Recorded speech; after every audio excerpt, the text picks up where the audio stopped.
All right, so here's the first problem here. So this is 272, and what we want to do here is find the twist of E with respect to A. So what we want to do here is kind of go back to a reference point, which would be the point where the shaft is attached to the wall. So that's point A. Then we're going to see how, after these torsions are applied, how E would twist with respect to A. All right. Now I'd point out that this particular problem, we have the shaft attached to a wall. You could just as well have the shaft coming out of a motor and look at how point E would twist with respect to point A as everything's spinning too. I'm using A as my reference because it's attached to the wall and it's a set point that I would reference E to. But you know, the shaft could be spinning just as easily, and I could reference E to a moving point A as the entire shaft spins too. So that's something that comes up when you're looking at pumps and motors and drive shafts and things like that too.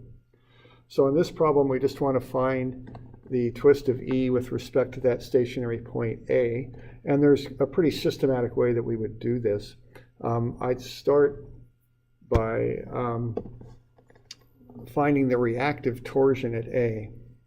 So I'm going to sum the torsions and set that equal to 0, and I'll plug them in. Now you define the torsions by the right-hand rule.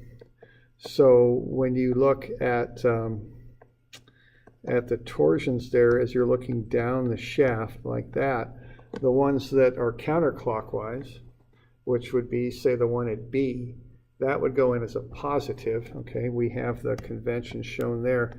So that's positive there.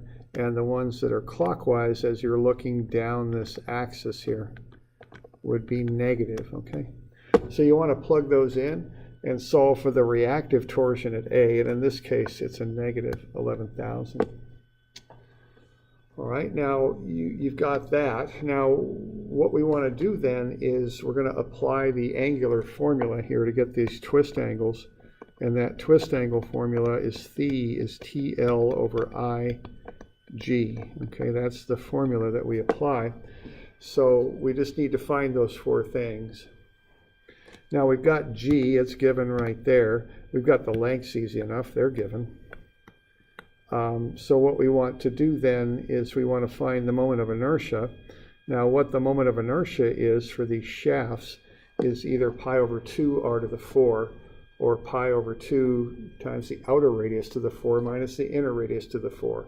So if you have a solid shaft from C to E, it's pi over 2 r to the 4.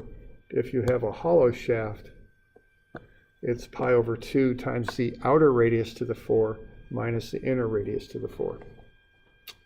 All right, and you just go ahead and run those numbers. You can come up with the moments of inertia, and they're shown right here for the two sections of the shaft. So what's left now is to find the torsions. So to find the torsions, what you do is you start at your reference point. In this case, it's at A. We've got 11,000 there. And then you start working your way down, and you make a cut through each section of the shaft that you want to find the internal torsion for. And you can take one whole side or the other. I usually do the side that includes the reactive torsion, so I'll take the left-hand side. And there's my free body diagram for that section between A and C. So at the support there at A, I've got a negative 11,000. And then I have the unknown internal torsion, TAC. So when I solve for that, I'll get a positive torsion of 11,000. That's the internal torsion anywhere between A and C. Now, not coincidentally, that's the sum of these three applied torsions. Okay? So they're just all kind of combining together to get you that internal torsion. But I find it a little bit more systematic to start at where the reaction is and start working my way out. Okay. Then I can do the same thing and get the torsion in CD.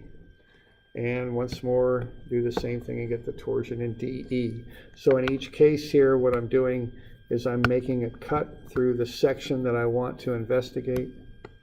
And then I take the entire side of the shaft, in this case to the left of the cut, and I analyze that, and I find that internal torsion, which is what I want because that's what makes the shaft twist. okay? So I want to find those three torsions. Once I've got them then, I just put them into a table. I've got T, L, I, and G listed for AB. You could list them for CD and DE, and just run the numbers for TL over IG. And you'll get these torsions here. Now keep in mind that these torsions are for each section of the shaft. That's the torsion for AB. Here's the torsion for CD. And then we've got the torsion for DE. So when we run the TL over IG formula, we're getting the torsions for each section of the shaft. So then if I want to find the total torsion, I add up each intermediate twist there. Or excuse me, I think I just misspoke. I think I was saying torsion when I meant angle, okay? So we're finding the angle of twist for each section of shaft. There we go. They're right here. And then to find the total twist in the shaft from A out to E, which would be the twist of E with respect to A there, I just add up the three intermediate values, add them together. Watch your signs, okay? So I've got this first one is positive, the next two are negative. So account for that when you add everything up. And then you'll get your final angle there. Now that torsion will be in radians. And then you can, if you wish, convert into degrees right there. So that's how you'd work through the first problem. Okay. Remember, I think I've got a place for you on that problem to circle the direction. I don't think I showed it in that answer there, so you'd want to also indicate the direction of twist on that problem. I'm not sure if I had a, yeah, I have an indicate its direction note up there, I believe, so go ahead and do that. All right.